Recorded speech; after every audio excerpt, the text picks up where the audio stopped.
बिस्मिल्लाहिर्रहमानिर्रहीम। अस्सलाम वालेकुम। आप लोग देख रहे हैं बर्डनामा। मेरा नाम है मोहम्मद उमर ताहिर। आज जो हमने बातें करनी है वो बर्ड में सोखड़े के हवाले से हैं कि बर्ड में सोखड़ा किस वजह से होता है और हम उसको किस तरह से जो है उसका इलाज कर सकते हैं। पहले सबसे तो मैं ये बता दूं कि ये सिर्फ़ मेरा अपना एक्सपीरियंस है जो मैं आप लोगों के साथ शेयर करने लगा हूँ। पिछले दिनों में मेरे कुछ बर्ड्स को जो है वो सोखड़ा हुआ था, तो मुझे इमरान आबिद भाई हैं, उन्होंने ये तरीका बताया था, तो मैंने उस तरीके को किया और अल्हम्दुलिल्लाह मेरे वो बर्ड जो हैं वो सोखड़े से रिकवर हो गए। लेकिन उससे पहले हम लोग देख लेते हैं कि बर्ड में सोखड़ा होता क्यों है और कौन कौन सी ऐसी वजूहात हैं जिनकी वजह से बर्ड जो है वो सोखड़े में चला जाता है। सोखड़े में असल में होता ये है कि बर्ड की ये जो चेस्ट की हड्डी होती है ना, वो निकल आती है। बर्ड खाना पीना छोड़ देता है, बर्ड में कोई इन्फेक्शन हो सकती है जिसका हमें पता नहीं चलता, और इसके अलावा बर्ड के लीवर की प्रॉब्लम भी हो सकती है जिसकी वजह से बर्ड में जो है वो सोखड़ा होता है। इसके अलावा और भी वजूहात होती हैं, जैसे हम जब चिक्स को अलग करते हैं तो हम उनको बड़ी फ़्लाइट में छोड़ देते हैं, जिसकी वजह से जो दूसरे थोड़े से बड़ी एज में जो बच्चे होते हैं वो उसको खाने नहीं देते और वो बर्ड जो है वो स्ट्रेस में साइड पे बैठ जाता है, खाना पीना छोड़ देता है, तो उस वजह से भी उसकी वो हड्डी निकल आती है। तो लेकिन जो मेरे साथ हुआ उसमें ये हुआ कि मैंने चिक को जो है वो पहले छोटे केज में छोड़ा। जब मैंने उस छोटे केज में से उसको बड़ी फ़्लाइट में उस बर्ड को छोड़ा तो उस बर्ड को 2 से 3 दिन के बाद मैंने देखा तो उसकी हड्डी निकली हुई थी। तो अमूमन होता ये भी है कि जब आप छोटे केज से बड़े केज में बड़ी फ़्लाइट में जो है बर्ड को छोड़ते हैं तो उसमें भी कुछ ऐसे बर्ड्स होते हैं जो कि कुछ बर्ड्स को खाने पीने नहीं देते, जिसकी वजह से बर्ड जो है स्ट्रेस में साइड पे होकर बैठ जाता है, खाना पीना छोड़ देता है और उसकी हड्डी निकल आती है। लेकिन सिर्फ़ एक यही वजह नहीं होती, इसके साथ साथ उसमें कोई इन्फेक्शन भी हो सकती है, उसके लीवर की प्रॉब्लम भी हो सकती है। चूँकि यहाँ पे कोई ऐसा तरीकाकार नहीं है जिससे हम कंफर्म कर सकें कि बर्ड में क्या प्रॉब्लम है, तो ये हम थोड़े से तुक्के ही लगा रहे होते हैं कि बर्ड में ये प्रॉब्लम हो सकती है और उसके हिसाब से हम जो है वो उसका इलाज करते हैं। अच्छा, अब जब मैंने देखा कि उस बर्ड को सोखड़ा हो गया है तो इमरान भाई ने मुझे कहा कि यार इस बर्ड को फ़ौरन सेपरेट करो, इसका पानी निकाल दो। मैंने बिल्कुल वैसे ही किया।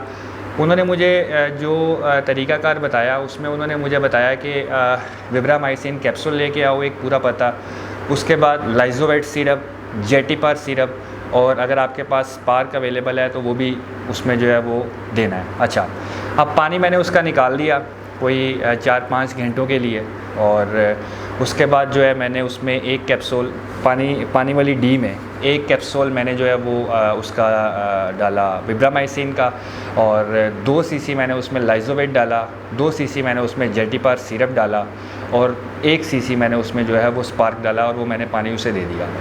5 दिन तक जो है मैंने उसको विब्रामाइसिन कैप्सूल दिया और साथ ये जो 3 चीज़ें मैंने बताई हैं ये दी। लेकिन 5 दिन के बाद जो है मैंने वो विब्रामाइसिन कैप्सूल बंद कर दिया, क्योंकि विब्रामाइसिन एंटीबायोटिक है।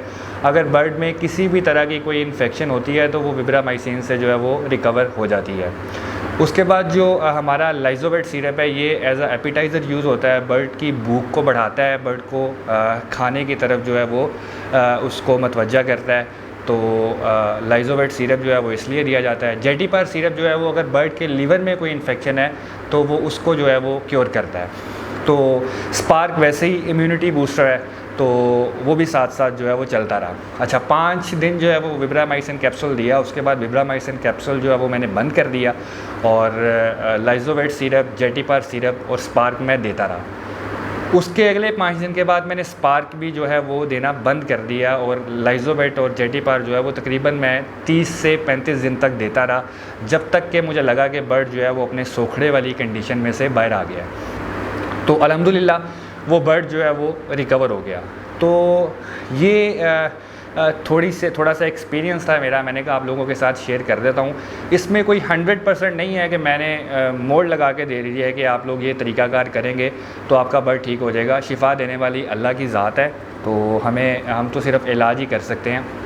तो ये एक्सपीरियंस था। इसके अलावा अब आगे जो बरसात का मौसम आ रहा है जिस तरीके से, तो इसमें भी जो है वो काफ़ी बर्ड जो है वो सोखड़े की तरफ जाते हैं। उसकी वजह ये होती है कि दाना हम लोग एक ही दफ़ा ज़्यादा डाल देते हैं या उसके ऊपर ही दाना डाली जाते हैं, वो नीचे वाले दाने में नमी आ जाती है और बर्ड जो है ऊपर ऊपर से खा लेता है।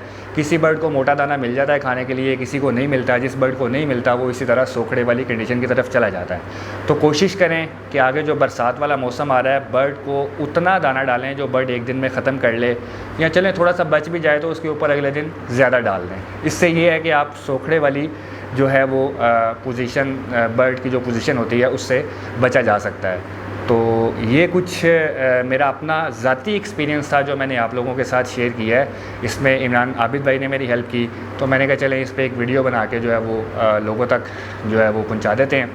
हो सकता है लोगों को इससे जो है कुछ फ़ायदा हो जाए। उम्मीद करता हूँ कि आपको वीडियो पसंद आएगी। अगर वीडियो पसंद आए तो इसको लाइक करें, शेयर करें, हमारे चैनल को सब्सक्राइब करें। जज़ाकल्लाह, अल्लाह हाफ़िज़।